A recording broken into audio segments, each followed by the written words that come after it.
think I might have to compete today with building noises. I'm reading Many Lifetimes by Joan Grant and Dennis Kelsey. Joan Marshall Grant was a seer and a psychic, and she and Dennis were married. She was married more than once. And this is a collaboration. They're talking about their various cases, which they're treating with hypnosis. Joan in her way and Dennis in his way. We are here by chapter 5, the cultivation of the senses. The role of the body, both physical and supraphysical, is to increase the range and quality of sensory perception, therefore increasing the field of choice and the capacity to choose benignly. The part of the body placed in the evolution of the individual is no less important than the part played by other components of the personality, for no component can develop at the expense of another. Having in my time fallen prey to the delusion that the Great Spirit burns the body to the rind, and having therefore wasted a lot of energy in futile asceticism, I know that it is exceedingly misguided to neglect the task of cultivating the 5 senses. The majority of adults have allowed their senses of taste to become virtually atrophied, which is particularly foolish, for they thereby discard the personalized diet sheet, compounded of the experience acquired in many earlier bodies, which would have advised them what and what not to eat. An intelligent appetite, as opposed to the appetite which has been thwarted and so reacted with gluttony, is one of the most valuable allies to the physical health. The fact that the body served in highly organized communities is likely to look, but not taste, like the dish it purports to be is, as a result, not the cause of the prevalence of palates. Modern processing has discovered ways of preventing chemical and bacteriological deterioration, but has not been able to keep food alive, in a sense of being able to retain its supra-physical energy. A corpse can remain unchanged indefinitely if kept at a sufficiently low temperature. A mammoth disclosed by a melting glacier was served as the main course of a Russian banquet at the end of the 19th century, but the supra-physical component lingers only briefly after death, and it is this most subtle constituent in our diet which most of us now lack. The importance of cultivating the sense of taste, not only for pleasure but for protection, is why I consider there are few more repellent sights than a child being cajoled or bullied into eating something he is instinctively trying to reject. If instead he were offered a selection of suitable types of food and allowed to choose how much or how little his body wanted at that particular moment, he would be very much healthier, and the intendant adult far less jaded at the end of the meal.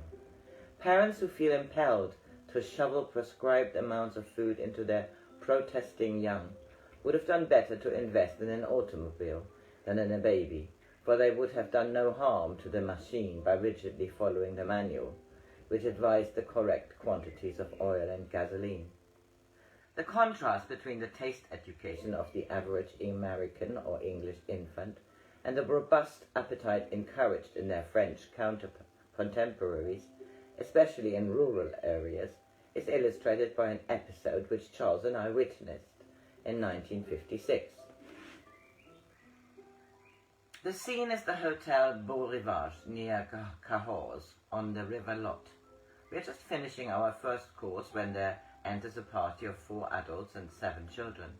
The eldest child is about 8 years old and the youngest is a baby. While the soup is being served to them, the baby wakes up and stares fixedly at the tureen, which is in the center of the table. Mother, who has been preparing a bottle for him by mixing powdered milk with hot water from a thermos, exclaims, Look, at last Philibert has noticed what we are eating. Everyone at the table joins in the excitement. Philibert must have some soup in his bottle.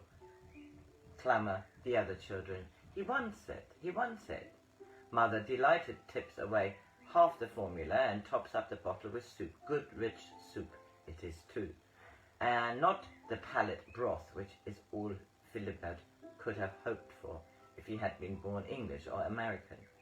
He has a good long suck at it after Mother has enlarged the hole in the teat by prodding it with her hairpin. Then he gazes around and loudly burps his approval. Halfway through the bottle, Philibert is handed to Father so that Mother can get at her soup before it grows cold. Father, knowing the drill, has emptied his plate quickly. By the time Philibert demands a second helping, the soup tureen has been taken away, so he is given a fragment of truffle omelette. For a moment he is doubtful about the taste of truffle, then chortles with approval. He is now drowsy and is handed from lap to lap around the table, a cosy variant of the dormouse at the Mad Hatter's tea party in Alice in Wonderland. He has nearly completed the circuit when he becomes sufficiently alert to enjoy breadcrumbs, soaked in the chicken's luscious sauce, which is affectionately fed to him by his eldest sister. Then Philibert, no doubt happily aware that he has laid the foundation of an admirable digestive system, goes serenely to sleep. Everyone is enchanted, including the occupants of the other tables, who beam or nod to show that they have noticed that yet another Frenchman has graduated from the drab business of mere eating to the appreciative enjoyment of appetite. From the age of 2, I was also given every opportunity of cultivating my appetite, for I had my lunch with the grown-ups, a rare privilege in my generation. I had already learned to eat fast and knew that the smallest smear on my face or even slightly sticky fingers would mean being sent from the room in disgrace. In those lavish days, before the First World War, we had a French chef called René, to whom I was devoted. One day I was assisting him to prepare a julienne of vegetables. So kind a man he was that he never let me guess how much I hindered. When I stretched out my hand too far across the chopping board, too fast for him to withhold the flashing knife, the top joint of my left forefinger hung by a sinew. I screamed and René fainted. Luckily, a doctor who was staying in the house did such an excellent repair that I now only have a faint scar.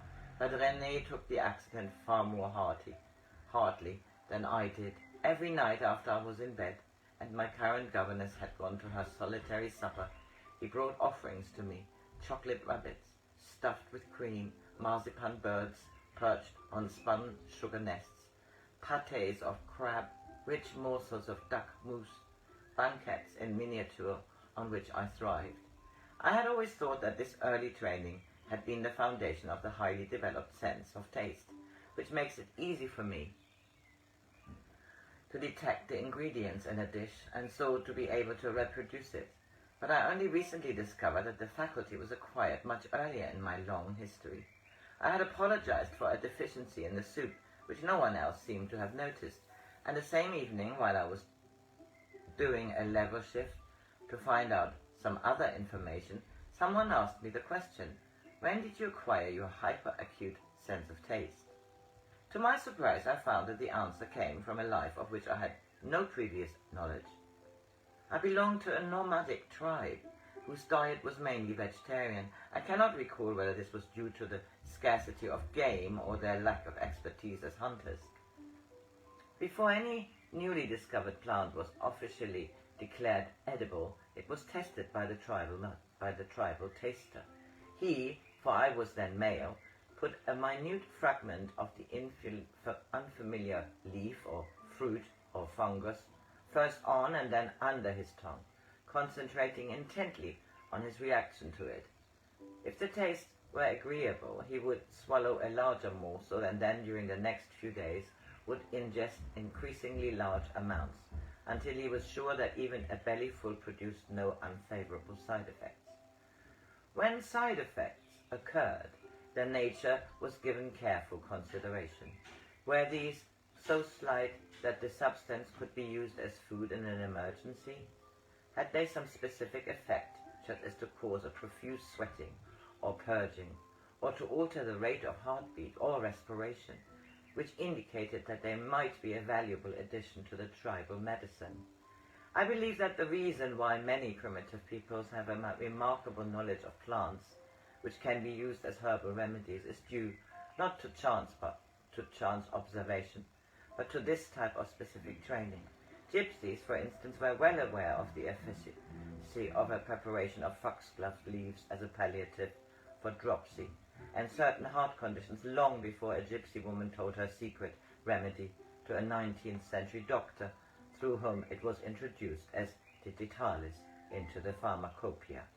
So I stop this here, because I don't want to endanger the battery going low. Have a good Monday.